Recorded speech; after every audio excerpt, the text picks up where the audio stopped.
Social media এখন একটি video সবার কাছে ঘুরপাক খাচ্ছে। অনেকেই প্রকাশ করছেন ক্ষোভ, আবার অনেকেই করছেন দুঃখ প্রকাশ। আলোচনা, সমালোচনা আর সহানুভূতির বাণে জর্জরিত পুরো সামাজিক মাধ্যম।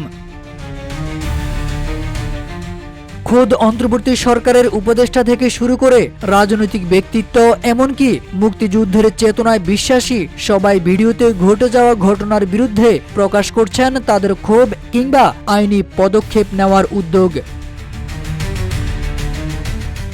বলছি বিগত আওয়ামী সরকারের আমলের সাবেক প্রধান নির্বাচন কমিশনার নুরুল হুদার কথা, যাকে 22 জুন রাতে উত্তরার বাসা থেকে জনতা ঘেরাও করে তার গলায় জুতার মালা পরিয়ে দেয়। তাকে অবমাননা করার এমন ভিডিও সামাজিক মাধ্যমে এখন টপ অব দ্য কান্ট্রি।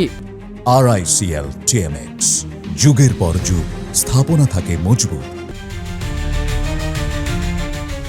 আইন শৃঙ্খলা বাহিনীর সামনেই সাবেক সিইসি এর উপর হামলা করা হয়েছে। এটার জন্য একটি তদন্ত কমিটি গঠন করা হবে জানিয়ে স্বরাষ্ট্র উপদেষ্টা জাহাঙ্গীর আলম চৌধুরী বলেন, আইন শৃঙ্খলা বাহিনীর উপস্থিতিতে এ ধরনের ঘটনায় বাহিনীর কেউ জড়িত থাকলে তা তদন্ত করে আইনগত ব্যবস্থা নেওয়া হবে।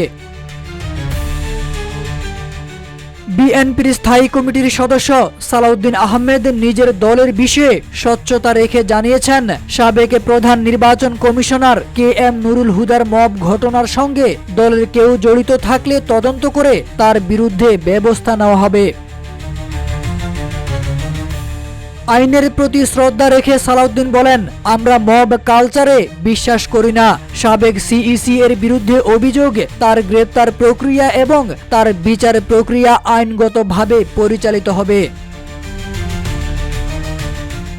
এদিকে নুরুল হুদাকে মব তৈরি করে হেনস্থার ঘটনার তীব্র নিন্দা জানিয়ে বন ও জলবায়ু পরিবর্তন এবং পানি সম্পদ মন্ত্রণালয়ের উপদেষ্টা সৈয়দা রিজওয়ানা হাসান বলেছেন, যারা দায়ী তাদের বিরুদ্ধে আইনি ব্যবস্থা স্বরাষ্ট্র মন্ত্রণালয় নিবে। একই সঙ্গে রাষ্ট্র সহনশীলতা ও কার্যকরী উপায়ের সমন্বয়ে আইনের শাসনের দিকে এগিয়ে যাবে। বিগত হাসিনা সরকারের আমলে অন্যায় প্রভাব খাটিয়ে প্রহসনের নির্বাচন দেওয়ার অভিযোগে রাজধানীর শেরেবাংলা থানায় দায়ের করা মামলায় গ্রেপ্তার সাবেক প্রধান নির্বাচন কমিশনার KM নুরুল হুদাকে 4 দিনের রিমান্ড নিয়ে জিজ্ঞাসাবাদের অনুমতি দিয়েছে আদালত। 23 জুন শুনানি শেষে ঢাকা চিফ মেট্রোপলিটন ম্যাজিস্ট্রেট আদালত এই আদেশ দেন।